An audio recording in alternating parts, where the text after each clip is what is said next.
জলরাজ্যের মৎস্যকুমারী আলোকমালা জলরাজ্যে ঘুরে বেড়াচ্ছিল। চারপাশটা কত সুন্দর! আমি তো জলরাজ্যের এই দিকটা কখনোই আসিনি।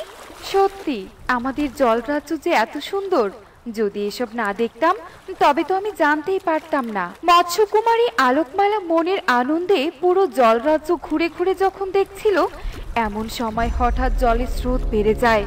সমুদ্রে জলোচ্ছ্বাস হতে শুরু করে। জলের প্রবল স্রোতে আলোকমালা নিজেকে সামলাতে পারে না। বাঁচাও, বাঁচাও, আমি যে ভেসে যাচ্ছি, বাঁচাও। নে মা, এই মুড়িটুকু খেয়ে নে। না না না, আমি এই শুকনো মুড়ি খাবো না। প্রতিদিন একই খাবার খেতে আমার মোটেও ভালো লাগে না। আমাকে তুমি ভালো খাবার এনে দাও, আমি মাংস ভাত খাবো। টুকি, জেদ করছিস কেন? তুই তো জানিস আমরা গরিব, আমাদের সামর্থ্য নেই মাংস ভাত খাওয়ার। আমি কিচ্ছু বুঝতে চাই না মা, আমরা কেন গরিব হলাম? বিধাতা কি আমাদের একটু ধনী করতে পারলো না? আমি গরিব হয়ে থাকতে চাই না মা, আমার এত কষ্ট আর সহ্যই হচ্ছে না। আচ্ছা ঠিক আছে, তুই ঘরে থাক, আমি সুখী দিদির বাড়িতে যাই, যদি সুখী দিদি সাহায্য করে। এরপর টুনি চলে যায়। উফ, খুব খিদে পেয়েছে। আমি একটু বাইরে থেকে ঘুরে আসি, সমুদ্রের পাড়ে যাই, তবে আমার ভালো লাগবে। এরপর টুকি বাড়ি থেকে বেরিয়ে সমুদ্রের পাড়ে আসে। একে ওখানে এভাবে কে পড়ে আছে? দেখি তো গিয়ে। একে, এটা তো একটা মৎস্যকুমারী, কিন্তু মৎস্যকুমারী এভাবে পড়ে আছে কেন? এর তো জ্ঞানও নেই। আমার এক্ষুনি মৎস্যকুমারীর জ্ঞান ফেরাতে হবে। এরপর টুকি সমুদ্র থেকে জল এনে মৎস্যকুমারীর মুখে ছিটিয়ে দেয়। মৎস্যকুমারী, ও মৎস্যকুমারী, আরো জল দিতে হবে। আমি আমি কোথায়? তুমি সমুদ্রের তীরে অজ্ঞান হয়ে পড়েছিলে, আমি তোমার জ্ঞান ফিরিয়েছি, কিন্তু তোমার এই অবস্থা হলো কি করে? সব বলছি, তার আগে আমাকে জলে নামতে হবে। আমার যে এখানে থাকতে কষ্ট হচ্ছে। আসলে আমি জলের তলদেশে ঘুরে বেড়াচ্ছিলাম, হঠাৎ জলের গতি বেড়ে যায়, জলোচ্ছ্বাস শুরু হয়ে যায়, আর আমি তার জন্যই হয়তো এখানে ছিটকে পড়ে যাই। তোমাকে অনেক ধন্যবাদ। আজ যদি তুমি আমাকে না বাঁচাতে তবে যে আমার কি হতো। মিষ্টি ছোট পাখি, তুমি আমায় সাহায্য করেছো, তাই আমি তোমায় উপহার দিতে চাই। বলো তুমি কি চাও? আমি অনেক ভালো ভালো খাবার খেতে চাই, মাছ, মাংস, রোস্ট, আমি এসব খেতে চাই। ধনীদের মতো খাবার খেতে চাই। জানো তো, আমরা তো গরিব, তাই মা শুধু আমাকে মুড়িই খেতে দেয়। মন খারাপ করো না ছোট পাখি, আমি তোমার ইচ্ছে পূরণ করব। এসো আমার সাথে। কোথায় যাব? জলরাজ্যে যাব। এরপর মৎস্যকুমারী টুকিকে নিয়ে জলরাজ্যে আসে। কি সুন্দর চারপাশ! বন্ধু, আমি জলের নিচে শ্বাস নিতে পারছি কি করে? সে ব্যবস্থা আমি করে দিয়েছি, চলো আমার সাথে। এ কি? এ আমি কি দেখছি? এ তো দেখছি অনেক দামি ঘর। এত সুন্দর দামি ঘর আমি আগে কখনো দেখিনি। এটা আমার প্রাসাদ, আমি এখানেই থাকি। আজ তুমি এই দামি ঘরে দামি খাবার খাবে, চলো ভেতরে চলো। এরপর মৎস্যকুমারী টুকিকে নিয়ে প্রাসাদের ভেতরে যায়। মৎস্যকুমারীর টেবিলে নানান রকম সুস্বাদু খাবারে ভরা ছিল। এত এত দামি খাবার, এই সব খাবার আমার জন্য? হ্যাঁ, এগুলো সব তোমার জন্য। মিষ্টি ছোট পাখি, নাও এবার খাবারগুলো খেয়ে নাও। এরপর টুকি মনের আনন্দে সব খাবার খেতে শুরু করে। টুকি, আমি তোর জন্য মাছ ভাত এনেছি। টুকি, হ্যাঁ টুকি। হে কি, টুকি তো ঘরে নেই। হে কি, আমার মেয়েটা কোথায় গেল? তবে কি টুকি রাগ করে কোথাও চলে গেল? এরপর টুনি তার মেয়েকে পুরো বনে খুঁজতে শুরু করে। টুনি পুরো বন তন্ন তন্ন করে খুঁজেও কোথাও টুকিকে খুঁজে পায় না।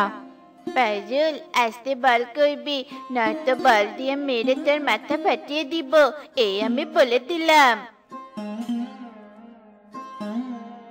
তোরা এখানে খেলছিস? আচ্ছা, তোরা কি আমার মেয়ে টুকিকে দেখেছিস? না তো, আমরা কেউ টুকিকে দেখিনি, তুমি অন্য কোথাও খুঁজো। কোথায় গেল আমার মেয়েটা? টুনি আবার টুকিকে খুঁজতে শুরু করে। আর এদিকে বন্ধু, আমার মা নিশ্চয়ই আমাকে খুঁজছে, অনেক চিন্তা করছে। এবার তো আমাকে যেতে হবে। চলে যাবে? এই নাও, এই মুক্তাটা নাও, এটা তোমার। আর এরপর থেকে তোমার যখনই মুক্তার প্রয়োজন হবে তুমি সমুদ্রের ধারে এসে আমাকে ডাকবে, আমি নিশ্চয়ই তোমাকে সাহায্য করব। চলো এবার আমি তোমাকে পৌঁছে দিয়ে আসি। এদিকে টুনি টুকিকে পাগলের মতো খুঁজতে থাকে। কালু দাদা, ও কালু দাদা, আমার মেয়ে টুকিকে দেখেছো গো? তোর মেয়েকে তো তোর বাড়ির দিকে যেতে দেখলাম, যে দেখ বাড়িতে আছে। এরপর টুনি বাড়িতে আসে, এসে দেখে টুকি মুক্তো নিয়ে নাচছে। তুই এখানে? আর আমি তোকে কত জায়গায় খুঁজলাম। তোকে আমি বলেছি না, আমাকে না বলে তুই কোথাও যাবি না। কোথায় গিয়েছিলি? হ্যাঁ, কোথায় গিয়েছিলি তুই? এরপর টুকি সমস্ত কথা টুনিকে খুলে বলে।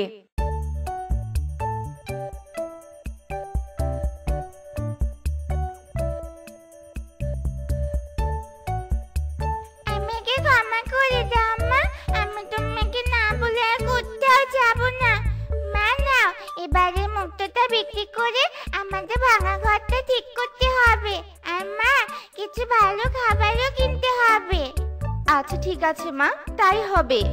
এরপর টুনি মুক্তোটা নিয়ে দোকানে যায়, আর মুক্তোটা বিক্রি করে যে টাকা পায় তা দিয়ে টুনি তাদের ভাঙা ঘরটা মেরামত করে।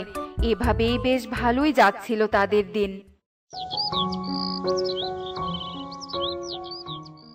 ওই টুনি দুদিন আগেও আমার কাছ থেকে খাবার চেয়ে নিয়ে যেত, আর আজ তাতে এত পরিবর্তন।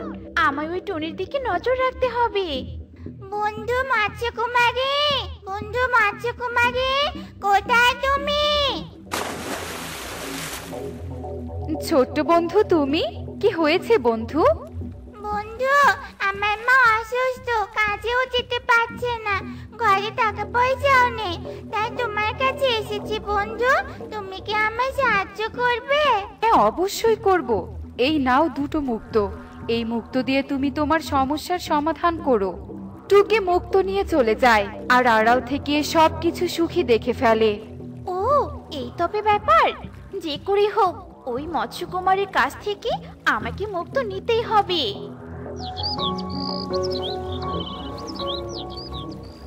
বন্ধু, বন্ধু, কোথায় তুমি? হ্যাঁ বলো বন্ধু, কি চাই তোমার? মুক্তো দিব? না না, আজ আমার মুক্ত চাই না, আমি তোমার জন্য খাবার এনেছি। মা তোমার জন্য পিঠে বানিয়েছে, নাও খেয়ে নাও। জলপরি খাবার নিয়ে যখন খেতে যাবে এমন সময় তার উপর একটা জাল এসে পড়ে, আর আড়াল থেকে কালু সুখী বেরিয়ে আসে। কালু দাদা দেখো, মৎস্যকুমারী। তবে তো তুই আমাকে সত্যি কথাই বলেছিলি সুখী। এবার আমরা এই জলপরীকে ধরে নিয়ে যাব আর অনেক মুক্ত নিব। আমার বন্ধুকে তোমরা কেন বন্দি করেছো?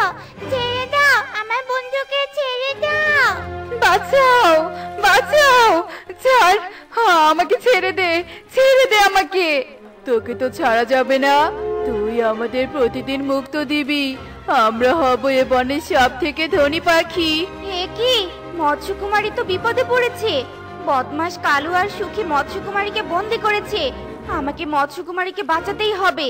এরপর টুনি একটা লাঠি এনে কালু আর সুখীকে মারতে থাকে, আর এই সুযোগে টুকি মৎস্যকুমারীর জাল কেটে দেয়। শয়তান লোভী পাখি, তোরা আমাকে বন্দি করে অনেক বড় পাপ করেছিস।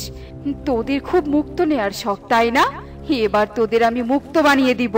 মৎস্যকুমারী জাদু দিয়ে কালু আর সুখীকে মুক্ত বানিয়ে দেয়। তোমরা দুজন অনেক ভালো।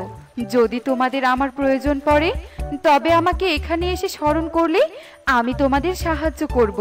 চলি বন্ধু, ভালো থেকো। এরপর মৎস্যকুমারী বিদায় নিয়ে চলে যায়, আর টুকি ও টুনিও বাড়ি ফিরে যায়, আর সুখে শান্তিতে তাদের দিন কাটাতে থাকে।